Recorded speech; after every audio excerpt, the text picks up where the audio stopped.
নমস্কার।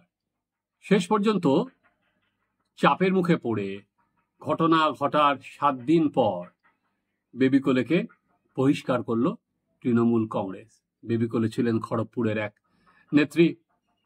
তার একটি ভিডিও ভাইরাল হয়ে যায়। সেখানে দেখা যায় একজন প্রবীণ বামপন্থী নেতাকে তিনি রাস্তায় ফেলে বেধড়ক মারছেন, এবং সেখানেই শেষ নয়। এরপর তিনি নিজেই থানায় গটগট করে হেঁটে গেলেন এবং থানার সেখানে গিয়ে উল্টে তিনি বলছেন, যা করেছি বেশ করেছি, ওই নেতারই দোষ বলে নানা রকম কথা বলছেন। এরপর এই ভিডিও ভাইরাল হওয়ার পর কিন্তু সত্যি তোলপাড় পড়ে যায় যে বর্তমানে আমরা যেটা দেখতে পাচ্ছি যে তৃণমূলের নেতাদের দাদাগিরি, সেটা কসবায় মনোজিতের হতে পারে, সেখানে বেবি কোলের হতে পারে, যে বিরোধী কণ্ঠস্বর হলেই সেটাকে চুপ করিয়ে দেওয়া, এটাই প্রধান জায়গা।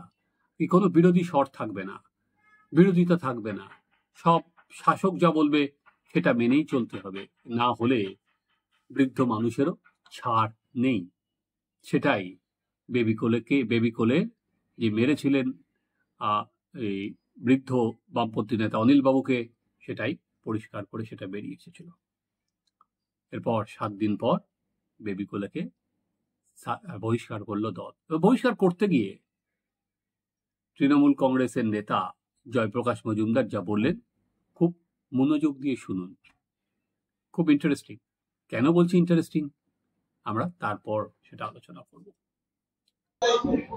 আপনারা জানেন যে কয়েকদিন আগে খড়গপুরে একটি অশালীন ঘটনা ঘটে গেছে, যে একজন বামপন্থী নেতা, বয়স্ক বামপন্থী নেতাকে একজন মহিলা, দুর্ভাগ্যজনকভাবে তিনি আমাদের পার্টির সদস্য বলে পরিচিত, সেই বেবি কোলে তাকে অসামাজিক এবং অশালীনভাবে তার সঙ্গে ব্যবহার করেন, এবং সেই জন্যে তাকে শোকজ করা হয়েছিল।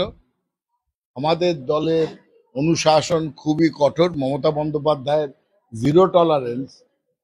এই দলের কোনো সদস্য কোনো অসামাজিক বা অশালীন বা হিংসাত্মক ভূমিকা নিতে পারবে না।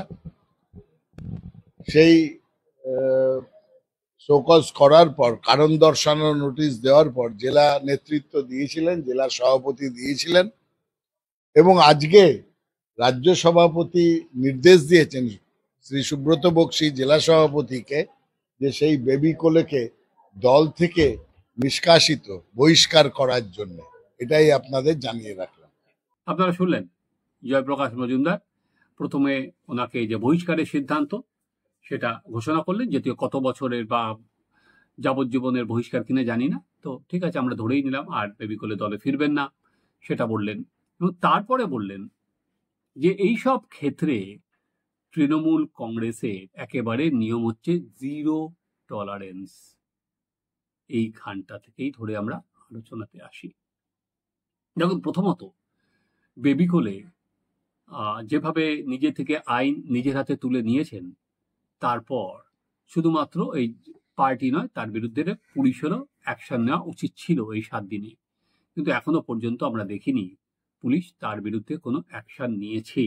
এবার হয়তো পুলিশ নেবে, কারণ দল তাকে ঝেড়ে দিয়েছে, দল থেকে তিনি বহিষ্কার হয়ে গেছেন। এবার হয়তো তৃণমূল নেবে। হ্যাঁ, আমি যে কথাটা বলছিলাম, তৃণমূল নেতা জয়প্রকাশ মজুমদার বললেন এই সব বিষয়ে 0 টলারেন্স। কোন সব বিষয়ে 0 টলারেন্স? আজকের দিনে বেবি কোলেকে বহিষ্কার করা হলেও অনুব্রত মণ্ডলের বিরুদ্ধে কি ব্যবস্থা নিয়েছে তৃণমূল কংগ্রেস? যে অনুব্রত মণ্ডল এক আইসির মাসি উদ্ধার করে দিয়েছে, তাকে কি শোকজ করা হয়েছে একবারের জন্য? না, শোকজ করা হয়নি। তিনি যেটা বলেছিলেন তার জন্য তিনি ক্ষমা চেয়েছেন, তাকে শোকজ করা হয়নি, তাকে কারণ দর্শাতে বলা হয়নি, তার বিরুদ্ধে এখনো পর্যন্ত পুলিশ কোনো ব্যবস্থা নেয়নি। পুলিশ ব্যবস্থা নেওয়া তো দূরস্থান, একবার মাত্র তাকে এসডিপিও অফিসে ডেকে পাঠানো হয়েছিল, তার ফোনটা পর্যন্ত সিজ করেনি। ওই যে যখন জয়প্রকাশ বলছিলেন যে এইসবের বিরুদ্ধে আমাদের জিরো টলারেন্স, এবং বলল দুর্ভাগ্যবশত তিনি নাকি তৃণমূলের আর কি খড়গপুরের নেত্রী, অ্যাজ ইফ এরকম কোনো দলে কেউ নেই। তাহলে সৌভাগ্যবশত তদুব্রত মণ্ডল বীরভূমের দাপুটে নেতা, তৃণমূলের কারোর কাছে বীর, কারোর কাছে বাঘ, তাহলে তার বিরুদ্ধে এখনো পর্যন্ত কেন ব্যবস্থা নেওয়া হলো না? দেখুন, দলীয় খাতাতে বেবি কোলে খুবই ছোট একজন চুনোপুটি নেত্রী বলা যেতে পারে। সে এখানে আইএনটিটিউসি করতো, ফলে তার পায়ের তলার মাটি সেরকম শক্ত নয়, বেবি কোলেকে সহজেই ঝেড়ে ফেলা যায়। কিন্তু বেবি কোলেকে ঝেড়েই কি দলের ভাবমূর্তি উদ্ধার হবে? যতক্ষণ না পর্যন্ত অনুব্রত মণ্ডলের বিরুদ্ধে কোনো কড়া পদক্ষেপ নেবে তৃণমূল কংগ্রেস। প্রথমত তো দলকে কড়া পদক্ষেপ নিতে হবে। দল তো আজ পর্যন্ত অনুব্রত মণ্ডলকে বহিষ্কার তো পরের কথা, সাসপেন্ড কি করতে পেরেছে? শোকজ কি করতে পেরেছে? কারণ কি দর্শাতে বলেছে? এর একটাও পারেনি। এইটা যদি আমজনতা করতো, পুলিশের সঙ্গে এই ব্যবহার, বা অন্য দলেরও কোনো নেতা বা নেত্রী করতেন, এতদিনে তাদের শ্রীঘরে ঠাঁই হতো। কিন্তু তিনি অনুব্রত মণ্ডল, তিনি পুলিশকে অনায়াসে সময় দেন যে কোনো জায়গায় পুলিশ যদি ঢুকতে না পারে তিনি অ্যাকশন করে চলে আসবেন। তিনি প্রকাশ্য মঞ্চ থেকে বলতে পারেন যে নির্দল প্রার্থীদের বোম মারুন। তিনি দলের মিটিং থেকে কাকে গাঁজা কেস দেওয়া হবে সেটাও উনি ঠিক করে দেন। ফলে বোঝাই যাচ্ছে তৃণমূল কংগ্রেসের ভেতরের যে আইন, সেটাও কিন্তু কার বিরুদ্ধে প্রয়োগ করা হবে, কার বিরুদ্ধে প্রয়োগ করা একেবারেই হবে না, সেটাও মাপকাঠি দেখে, নেতার মাপকাঠি দেখে কমে যায়। বেবি কোলে হলে, অনুব্রত মণ্ডল হলে কিছুই হয় না। তাই বোঝাই যাচ্ছে বেবি কোলেকে শুধুমাত্র শাস্তি দিয়েই কিন্তু একেবারেই ভাবমূর্তি উজ্জ্বল হবে না। অনেক পথ যেতে হবে, দলকে বহু পথ যেতে হবে। শুধুমাত্র অনুব্রত না, এই মনোজিৎ মিশ্রের মতো দাদারা আজকে প্রতিটা যে কলেজ আছে সেখানে ছড়ি ঘোরাচ্ছে।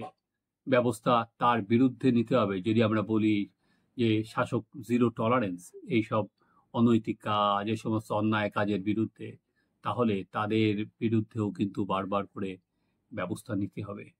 দেখা যাক, যদি আমি ধরেই নিই যে হঠাৎ করে শাসকের সদিচ্ছা জেগে উঠেছে, তারাই অন্যায়, এই অবিচার মানবে না, বেবি কোলেকে দিয়ে যায় শুরু, যদি আমরা একেবারে নেতিবাচক ভঙ্গিতে না দেখি, ইতিবাচক ভঙ্গিতেই দেখি, তাহলে চলুন আমরা দেখি পরবর্তী ক্ষেত্রে কার বিরুদ্ধে কড়া ব্যবস্থা নেওয়া হয়। চলুন আপনারা লক্ষ্য করুন, আমরাও করি।